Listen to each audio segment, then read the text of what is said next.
E um novo decreto no governo do estado de Santa Catarina, o governador Carlos Moisés efetuou esse decreto. Ele amplia algumas questões, algumas restrições em relação ao que pode e o que não pode sobre a Covid-19. Nós viemos aqui esclarecer essa situação com o Major Matheus, chefe de operações aqui do 9º Batalhão de Polícia Militar, até porque quem fiscaliza isso é a própria polícia, né? Pelo menos um dos órgãos, acho que o principal que fiscaliza é a polícia. Todo mundo liga para o 190 na hora que vê uma aglomeração aí.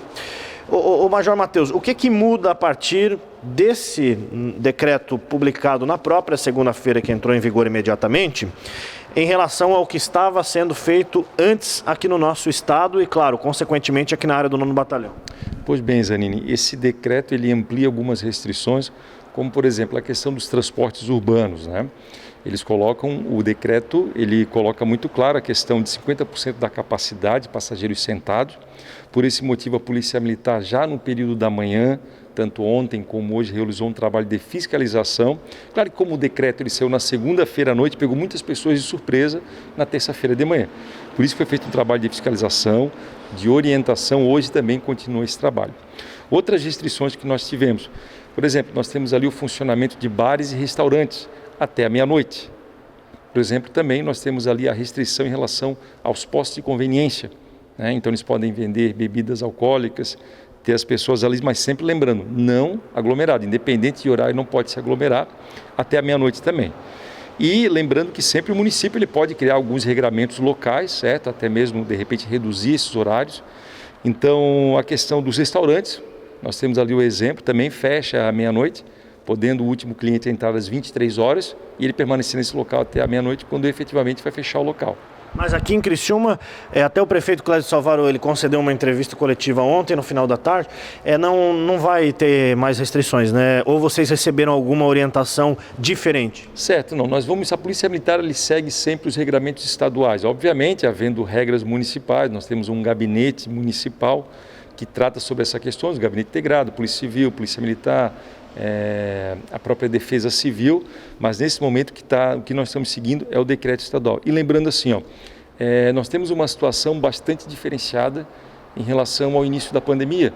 Então nós já estamos aí com o nosso sistema de saúde bastante complicado. O nosso receio é que as pessoas que porventura vierem precisar de um atendimento médico, quer seja por um acidente de trânsito ou qualquer outro motivo, não tenham esse atendimento porque já está comprometido em relação do Covid. Então, mais do que nunca, a Polícia Militar solicita às pessoas a utilização de máscaras, lembrando que é obrigatório, então as pessoas não podem esquecer.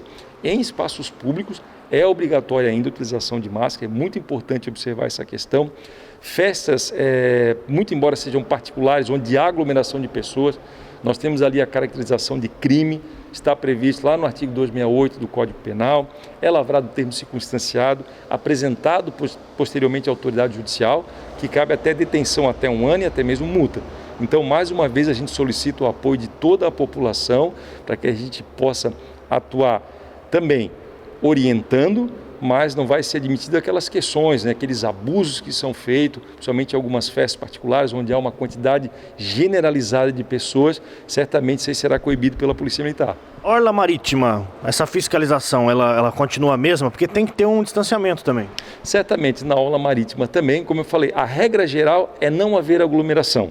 Né? Muito embora a aula não faça parte da nossa área do batalhão, mas havendo aglomeração está assim caracterizado o crime, a desobediência e, portanto, a autoridade policial militar deve autuar aquela pessoa que está em descumprimento do decreto. Quem verificar aglomerações deve denunciar para a polícia? Certo, nós temos ali o 190, que já é o canal tradicional da Polícia Militar. Nós temos o próprio PMSC Cidadão, que foi muito difundido ali, principalmente junto às redes de vizinha, um canal de comunicação direto da pessoa com a Polícia Militar. E, por fim, nós temos também o próprio 0800 da Prefeitura Municipal de Criciúma. Então, todas essas denúncias são canalizadas para esses canais e aí são apurados. Obviamente, como a demanda em algumas ocasiões são muito grandes e a gente deve equilibrar também com a questão dos crimes, porque é preciso destacar que a Polícia Militar continua na sua atividade tradicional, que é a preservação da ordem, o combate ao crime e, em especial, furtos, roubos e homicídio. Então, nós estamos tentando equalizar da melhor forma possível, por isso que é importante a colaboração das pessoas, né? A denúncia, enfim, informar qual é o local, certo? E aí a Polícia Militar vai averiguar.